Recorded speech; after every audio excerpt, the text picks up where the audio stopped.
नमस्ते। मैं प्रदीप दलेट। आज हम जया जादवानी की प्रसिद्ध कविता यह सबसे कठिन समय नहीं का भावार्थ सहित वर्णन करेंगे।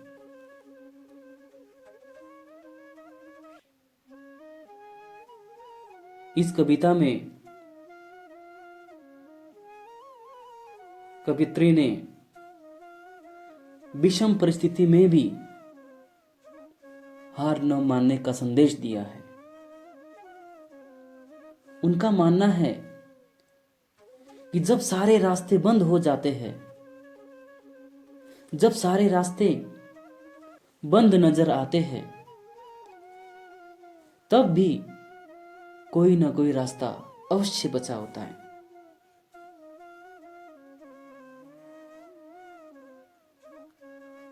उनका मानना है कि मनुष्य को कभी भी हिम्मत नहीं हारनी चाहिए।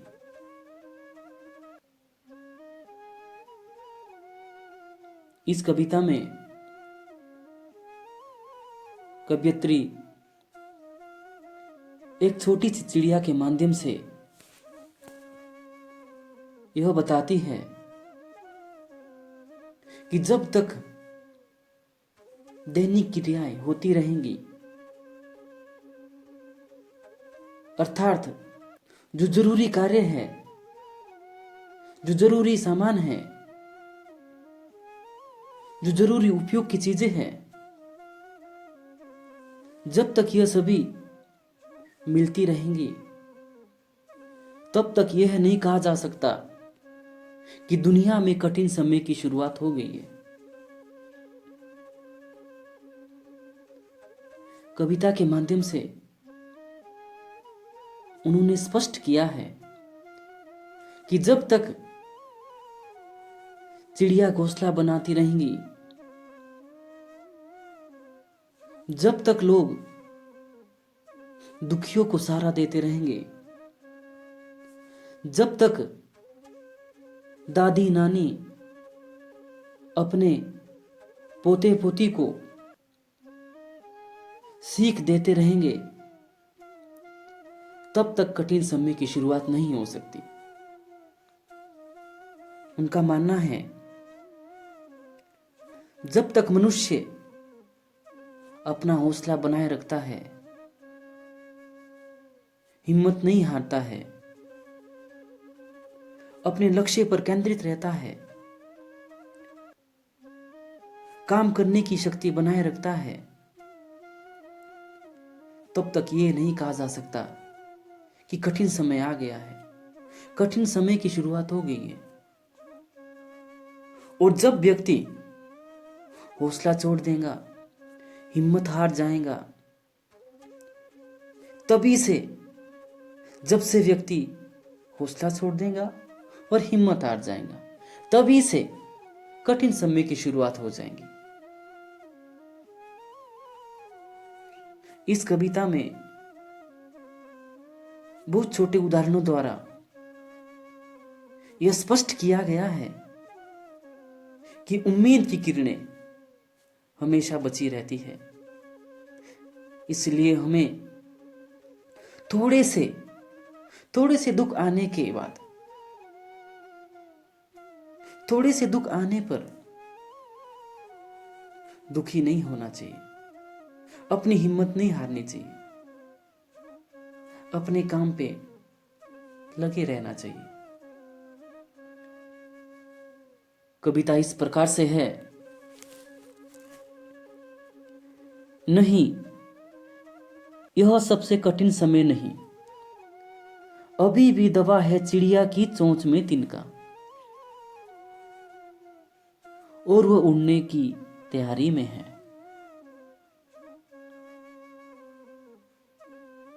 भावार्थ इस प्रकार से है, कवित्री कहती है कि भारी तूफान आने के बाद कल्पना कर रही है देख रही है कि उन्होंने देखा कि बहुत भारी तूफान आया और उस तूफान में चिड़िया का घोंसला उड़ गया। अब यहां पे कवित्री स्पष्ट करती है कि अगर कठिन समय आ जाता तो वो चिड़िया फिर से घोंसला नहीं बनाती, लेकिन वो स्पष्ट करती है कि भारी तूफान आने के बाद भी चिड़िया ने अपनी चोंच में, चिड़िया ने इधर उधर से तिनका उठा के लाया और उसे अपनी चोंच में दबा करके घोंसले बनाने की सोच रही है। वो उसे चोंच में पकड़ करके उड़ने को तैयार बैठी है। चिड़िया का फिर से घोंसला बनाने के लिए तिनका ले जाना वो इस बात को स्पष्ट करता है कि अभी मुश्किल समय नहीं आया है। कठिन अर्थात मुश्किल, कि अभी मुश्किल समय नहीं आया है। अगर मुश्किल समय आ जाता तो चिड़िया घोंसला बनाने की हिम्मत कभी नहीं करती।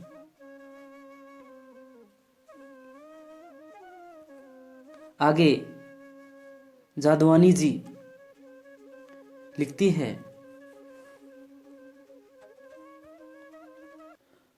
अभी भी झड़ती हुई पत्ती थामने को बैठा है एक हाथ, थामने को बैठा है हाथ एक। अभी भी भीड़ है स्टेशन पर, अभी भी एक रेलगाड़ी जाती है गंतव्य तक, जहां कोई कर रहा होगा प्रतीक्षा। कवित्री कहती है कि जो प्रकृति है, प्रकृति भी अधिक समय होने के बाद, जो पेड़ पौधे हैं ये अधिक समय, ज्यादा समय होने के बाद अपनी पत्तियों को गिरा देते हैं। पत्तियों का गिरना नश्वरता का प्रतीक है।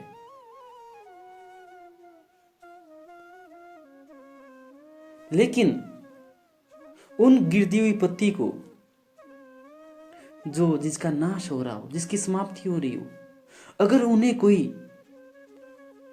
सहारा दे, अगर उन्हें कोई हिम्मत दे, तो स्पष्ट हो जाएगा कि अभी उनका भी मुश्किल समय नहीं आया है, वो भी अभी और समय काट सकते हैं। भावार्थ ये है, देखो सबसे पहले पंक्ति को देखते हैं, अभी भी झड़ती हुई पत्ती थामने को बैठा है हाथ एक। इन पंक्तियों के माध्यम से कवित्री यह कहना चाहती है कि जो लोग हैं, बहुत सारे लोग ऐसे होते हैं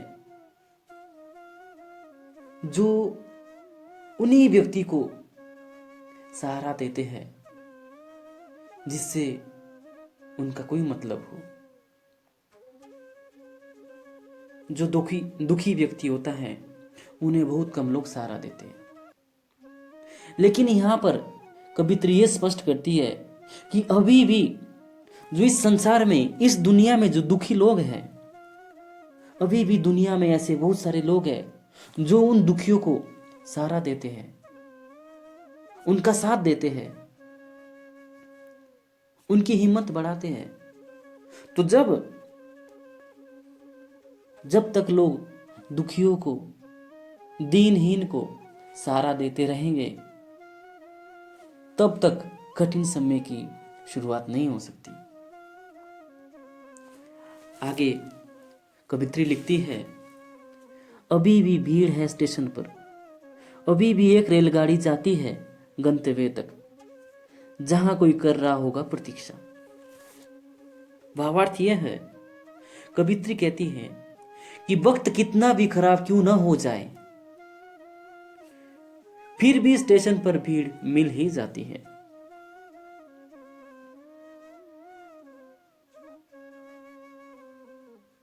क्योंकि उनको विश्वास होता है कि कोई ना कोई रेलगाड़ी अवश्य उन्हें उनकी मंजिल तक ले जाएगी। अभी भी भीड़ है स्टेशन पर, अभी भी एक रेलगाड़ी जाती है गंतव्य तक। कवित्री कहती है कि स्टेशन पर अभी भी, स्टेशन अर्थात जहां पर गाड़ियां, रेलगाड़ी रुकती है, कवित्री कहती है कि अभी भी स्टेशन पर लोगों की भीड़ देखने को मिलती है। अगर स्टेशन पर लोगों की भीड़ जमा ना होती तो उससे यह अनुमान लगाया जा सकता था कि अब लोगों का कठिन अर्थात मुश्किल समय आ गया है। लेकिन कवित्री को अभी भी लोगों की भीड़ स्टेशन पे दिखाई देती है और वो लोग वहां पर इसलिए गए, इसलिए उन्होंने वहां पे भीड़ लगाई है क्योंकि उनकी भी कोई मंजिल है, उन्होंने अपनी मंजिल तक जाना है, उन्होंने अपने कार्य को पूरा करना है।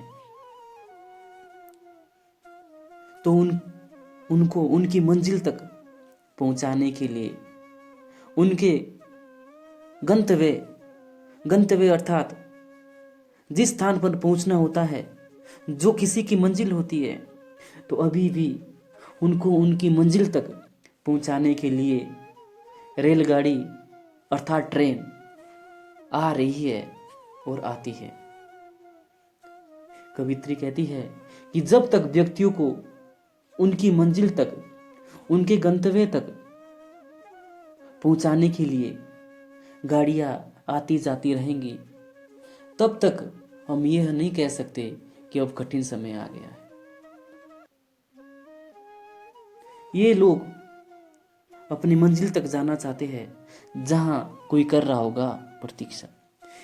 ये लोग स्टेशन पर इसलिए खड़े हैं क्योंकि उनकी भी कोई मंजिल है, ऐसी मंजिल जहां पे उनके कोई अपने हैं और उनका इंतजार कर रहे हैं, उनकी राह देख रहे हैं। प्रतीक्षा होता है इंतजार, उनकी राह देख रहे हैं।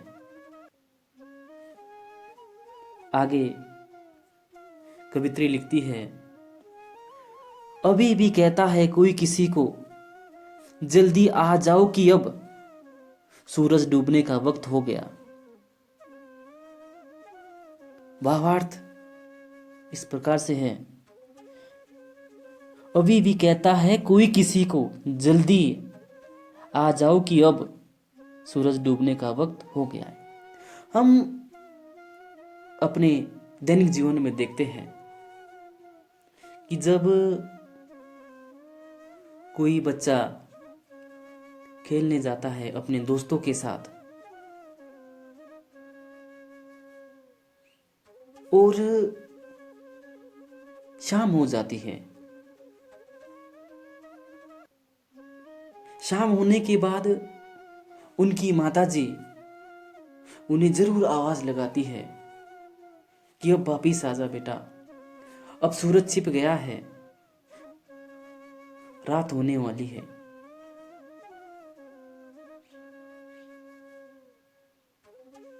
कवित्री कहती है कि जो ये इंतजार होता है किसी का वापस आने का, ये तो एक बच्चे का उदाहरण दिया है, लेकिन भावार्थ क्या है इसमें? भावार्थ इंतजार को स्पष्ट कर रहे हैं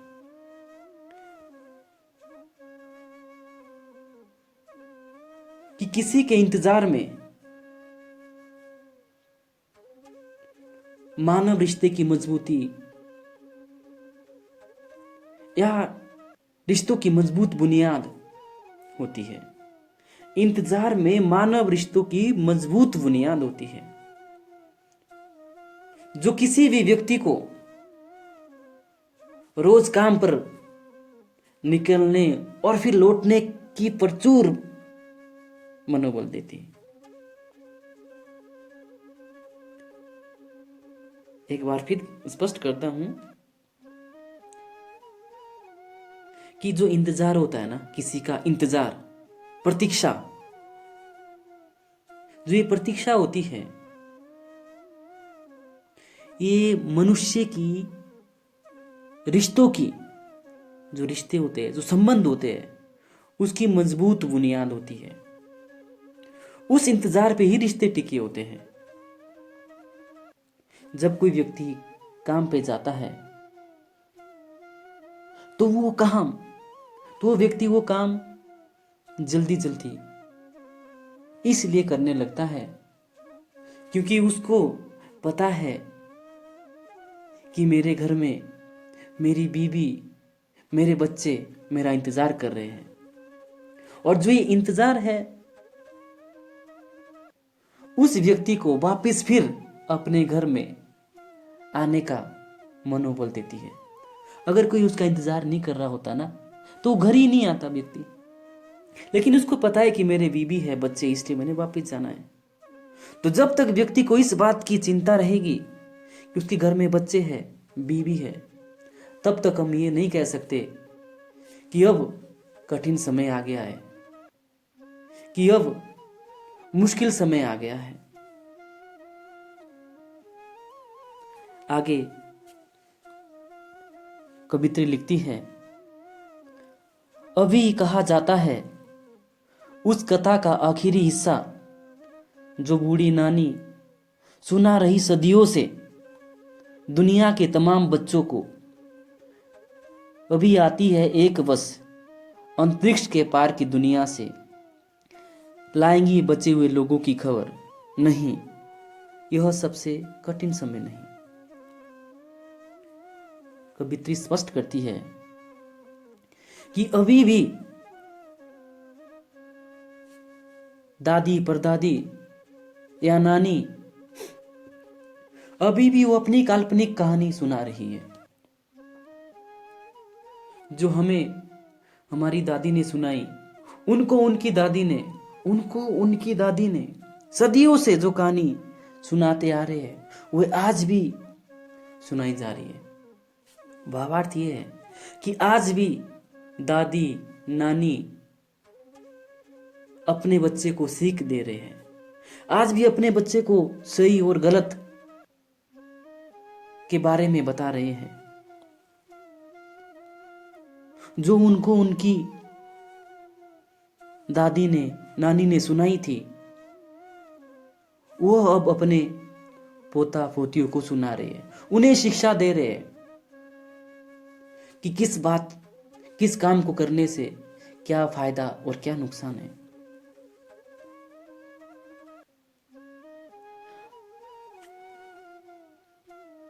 उस कथा का आखिरी हिस्सा जो बूढ़ी नानी सुना रही है सदियों से, जो मतलब पहले से सुनाते आ रहे कहानियां, वो आज भी सुना रहे हैं। अंतरिक्ष के पार की दुनिया से लाएंगे बचे हुए लोगों की खबर। उनकी कहानी में जो दादा दादी होते हैं, उनकी कहानी में एक दूसरी ही दुनिया होती है। ये इस लोक की नहीं, एक दूसरा ही लोक होता है जिसमें उड़ने वाले लोग होते हैं, पंखों वाली परियां होती है, उड़ने वाले घोड़े होते हैं। तो कवित्री कहती है कि जब तक दादा दादी या नाना नानी वो अंतरिक्ष के पार की दुनिया की, अंतरिक्ष अर्थात ब्रह्मांड के पार की दुनिया की कहानियां सुनाते रहेंगे, बच्चों का मनोबल बढ़ाते रहेंगे, उन्हें शिक्षा देते रहेंगे, तब तक हम ये नहीं कह सकते कि अब मुश्किल समय आ गया है। जब तक ये सारे काम सुचारू रूप से चलते रहेंगे, पक्षी अपना घोंसला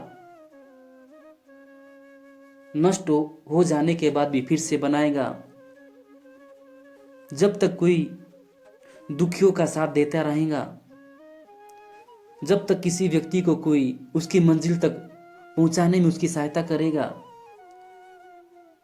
जब तक कोई किसी मजदूर का या किसी व्यक्ति का घर में इंतजार करता रहेगा, जब तक दादा दादी अपने बच्चों को शिक्षा देते रहेंगे, तब तक हम ये नहीं कह सकते कि अब मुश्किल समय आ गया है। धन्यवाद।